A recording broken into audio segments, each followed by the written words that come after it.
հետաքրքիր քննարկումներից մեկը, որը ժամանակ առ ժամանակ մարդիկ կվերանային եւ դաշնակցության այն բանը հիմնական կարմիր թելով անցնող գաղափարը, որ այ հիմա մենք դաշնակցության դեմ ենք պայքարում, անդադ հնչում են այդ դաշնակցությունը փակելու մասին նախկին պատմությունը ժողովուրդ, մենք ձեզ չենք փակելու, չերազեք, մենք ձեզ բացելու ենք եւ մենք ձեզ բացել ենք ու ձեր խնդրը հենց դա է, ձեր խնդրը հենց այն է, որ այդ միտքը բաց հնչել է, Հակոբ Մովսեսը ինչ ասել, միտքը ասել եւ դաշնակցության գաղափարական ինկվիզիցիան ծայր է առել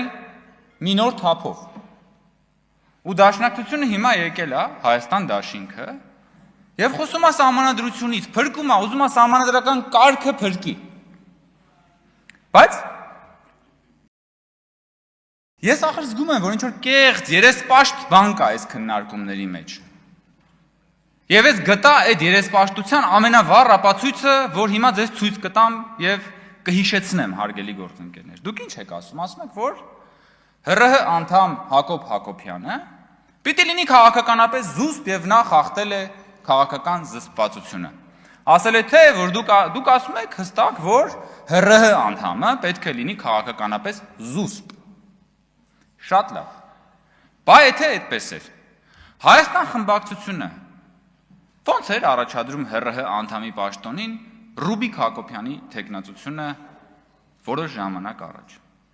Դուք Ռուբիկ Հակոբյանի քաղաքական զսպվածության հատկապես որ կողմով էիք գայթակղվել, սիրելի դաշնակցականներ։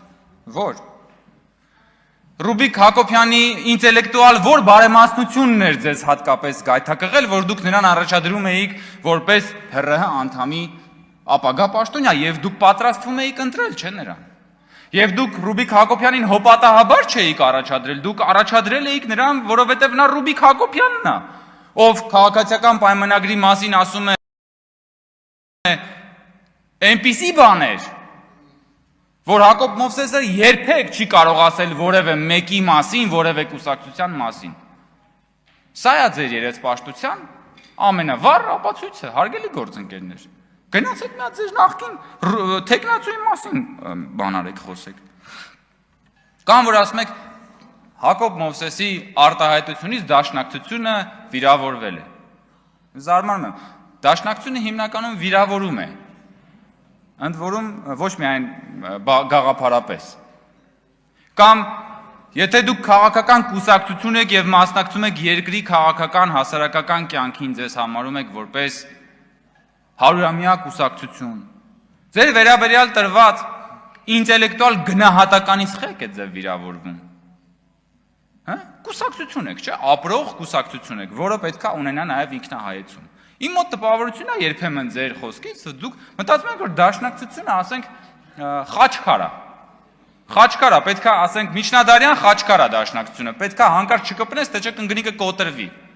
Եթե տենց եք մտածում, որ խաչքար է, տարեք դրեք թանգարանում, արխիվացրեք, ոնց որ ասեց մեր գործընկերը։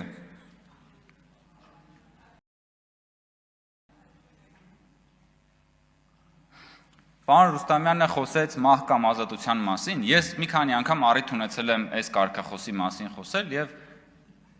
հիշեցրել եմ հայտնի այն ձևակերպումը, որ դաշնակցության մահ կամ ազատություն կարգախոսի խնդրեմն է նա, որ իրենք մահը տալիս են ժողովրդին, ազատությունը պահում են իրենց։ Եվ դա ճիշտ ասած փաստերով մի քանի անգամ առնվազն հաստատվել է։ Որովհետև ժամանակին դաշնակցությունը մահը տվեց Պողոսյանին, ազատությունը պահեց իրեն։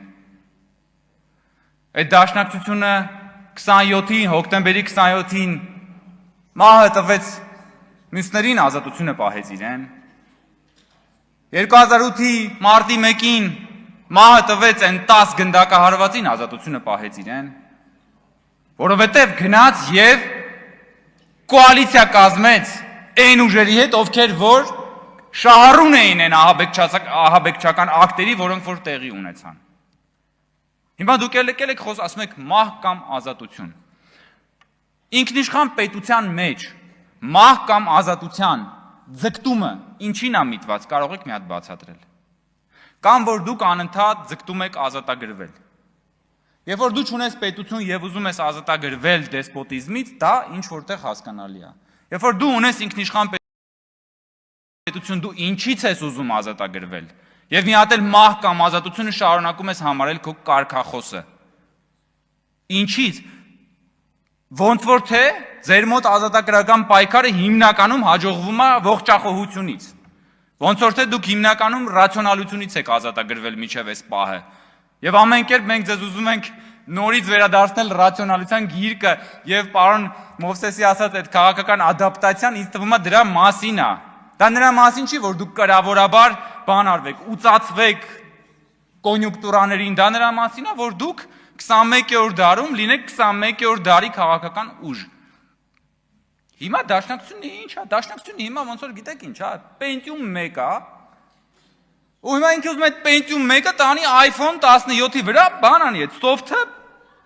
ինստալ անի։ Չի աշխատելու ժողովուրդ ջան։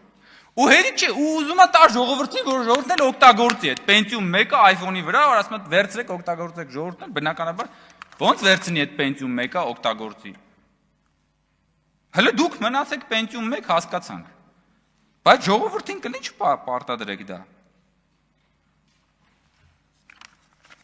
Տիկին Կյուրեղյանը էլի մեզ մեղադրում էր բանի մեջ։ Ասում էր, որ խոսում էր տգիտությունից։ Եվ նաև խոսում էր թվաբանությունից եւ ուզում էր ապացուցել, որ վարչապետը ինչ որ թվեր է սխալ ասել։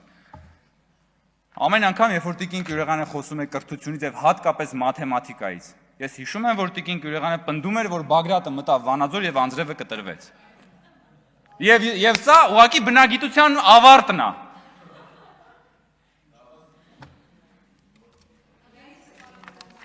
Թվերը, հա, թվերը իհարկե։ Համաձայն եմ։